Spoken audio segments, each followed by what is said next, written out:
Yo les comentaba el tema económico, le tenemos en línea al economista Amílcar Ferreira, muy amablemente que le estamos molestando en esta tarde. ¿Cómo está, señora Amílcar? Mónica le saluda de PS. Hola Mónica, un gusto saludarte, un cordial saludo también a la audiencia. Usted ya sabe seguro por qué le estamos contactando. Estamos todos en situación de alerta, no es alerta aeropuerto, alerta bolsillo por estas subas que se están dando, ¿verdad? Con respecto al combustible, al dólar y toda la cadena que esto implica y que al final la cuerda se suelta en el ciudadano. ¿Cuál es nuestro panorama real de lo que se viene y lo que tenemos que esperar con respecto a esto? Bueno, en concreto, lo que hemos visto es el anuncio de los emblemas privados Ujú. del aumento de los combustibles en más o menos 400 guaraníes más por litro. Sí. Sabemos que los combustibles son un insumo básico de la economía, yo diría transversal Ujú. a todos los otros sectores. Entonces, cuando el combustible sube de precio, normalmente eso se traslada también a precios de otros productos, ¿verdad? Sí, Porque el transporte principalmente forma parte de los costos de casi todos los sectores económicos. Entonces, es de esperar, ¿verdad?, que en las próximas semanas vayamos viendo también reajustes de otros precios, de otros bienes y servicios en la economía. ujú, El combustible es parte de la estructura de costos, como dije, de casi todos los sectores, pero principalmente el sector, digamos que donde el combustible es un mayor porcentaje de los costos es el transporte. sí, Entonces, el primer, digamos, sector que probablemente ajuste sus precios, actualice sus precios, va a ser el sector transporte. Hablamos de transporte de pasajeros, transporte de carga, los delivery en general, todo lo que tenga que ver con el transporte de mercancías o personas, seguramente va a ser el primero en ajustar sus precios. Y a partir de ahí, otros sectores, ¿verdad? Preocupa particularmente a la ciudadanía lo que llamamos bienes de consumo de la canasta básica, los alimentos, por ejemplo, los panificados, etcétera, que son normalmente muy sensibles a este insumo de combustible. Entonces, yo creo que las próximas 4 semanas vamos a ver el impacto, ¿no? Vamos a poder medir de qué tanto se traslada esto, cuál es el aumento, digamos, los precios.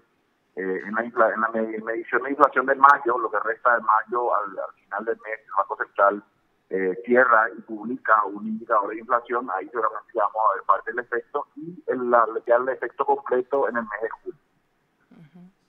Acá nomás, a la vuelta, ya estamos a mitad de mayo, justamente, y Sí, por eso esta alarma que se enciende y que una vez que ayer, como yo decía, nosotros hicimos varios contactos justamente con la gente de APESA, que también ellos nos indicaban y nos pedían que recurramos a las fuentes que eran los proveedores y los compradores de mayor número, ¿verdad? Y ellos ya serían casi los finales, que al final están con ciertos emblemas de las estaciones de servicio y nos decía justamente que lastimosamente era algo que se dio bastante rápido una vez que el dólar, ¿verdad? Casi de la mano también iba con este aumento internacional del crudo. Y, así es. pero Concluyeron. prácticamente inevitable, ¿verdad?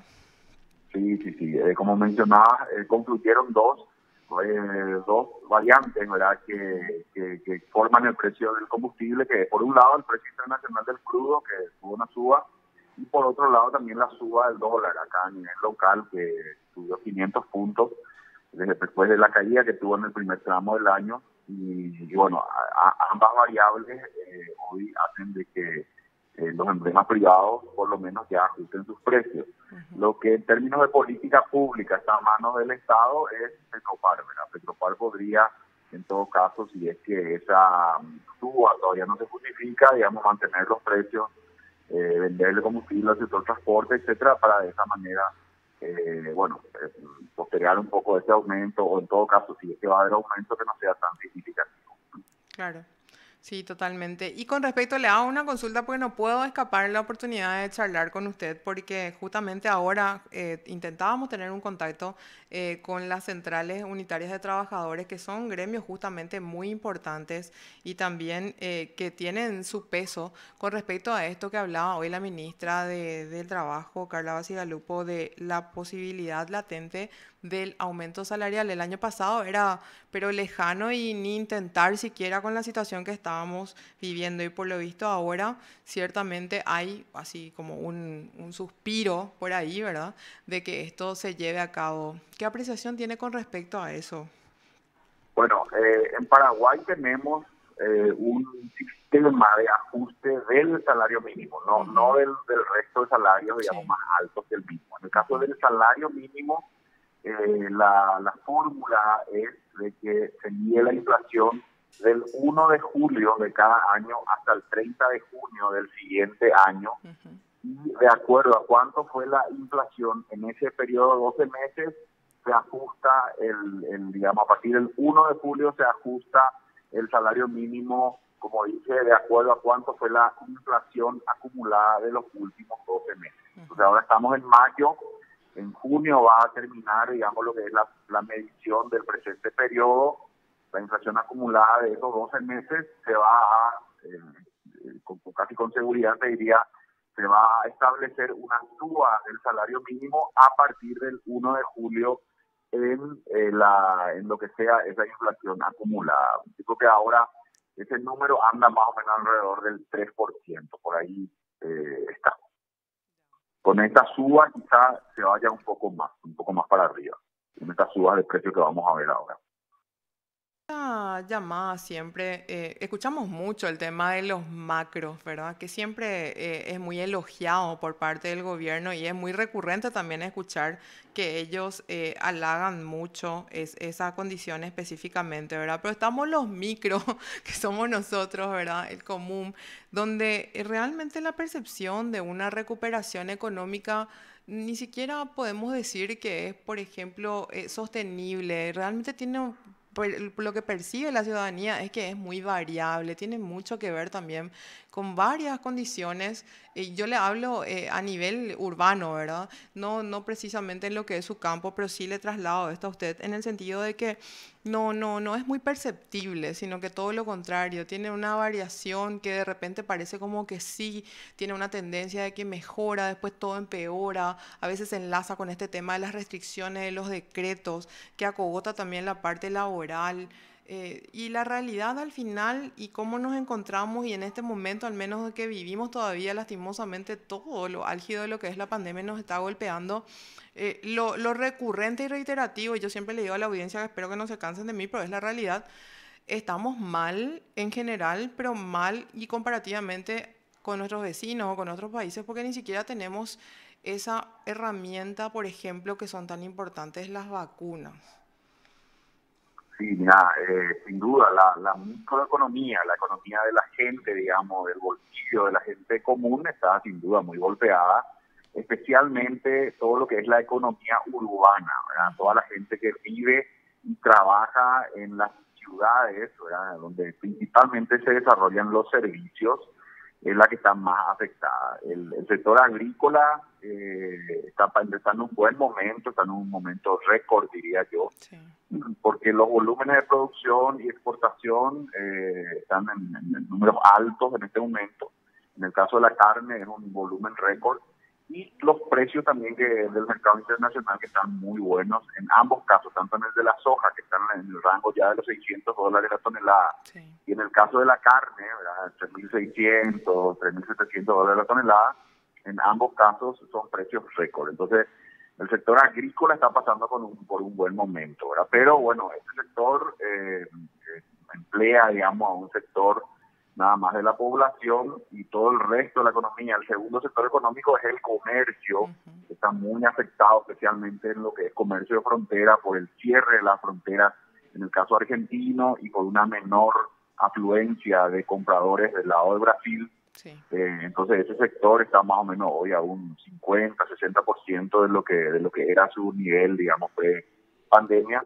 Y luego están las ciudades ya internas, ¿no? De Paraguay, que están muy afectadas pues ya por la propia pandemia, que ha hecho que los consumidores compren menos, también por las restricciones, ¿verdad? Por las cuarentenas que hemos tenido y también por un cambio de conducta de los consumidores que hoy, aunque puedan ir, digamos, a un restaurante, por ejemplo, evitan hacerlo por una cuestión de temor, ¿verdad? Entonces, la economía urbana está muy afectada y yo creo que estamos en un momento de lo que yo denomino economía de baja intensidad, intermitente, donde abrimos un poco, mejora un poquitito, después cae otra vez. Yo creo que así vamos a ir hasta que lleguen las vacunas, ¿verdad? Lo único que en realidad va a poner punto final a esta situación son las vacunas. Y bueno, lastimosamente hasta ahora no hemos tenido éxito, ¿verdad? Estamos entre los países con menor porcentaje de su población vacunada en Sudamérica y seguimos esperando, ¿verdad? Ojalá que en este segundo semestre de este año yo sí por esperanzas de que esta situación va a ir cambiando gradualmente y vamos a tener un poco más de vacunas para ir de esa manera encaminándonos hacia una salida.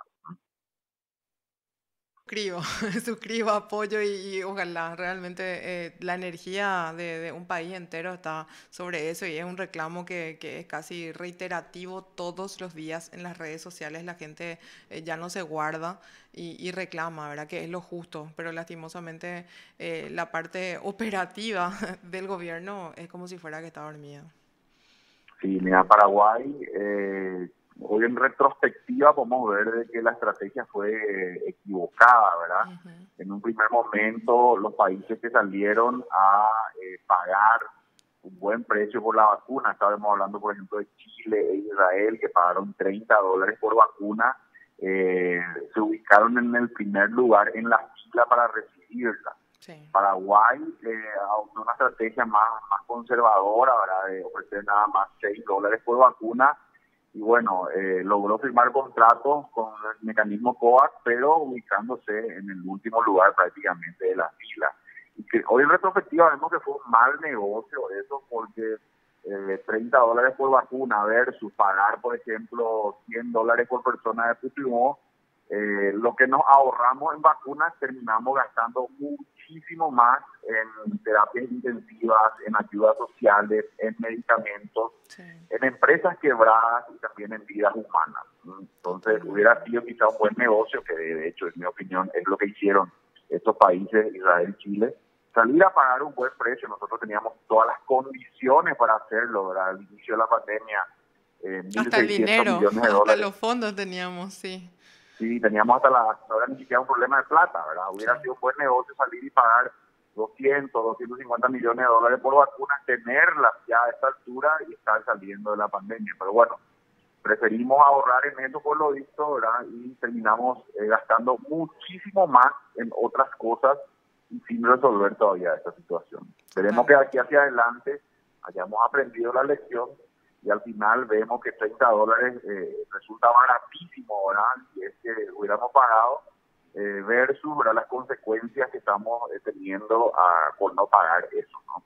Totalmente. Esperemos que de aquí en adelante no se dude, ¿no?, de que cualquiera sea el precio, finalmente resulta barato si es que con eso se consigue ya tener las vacunas.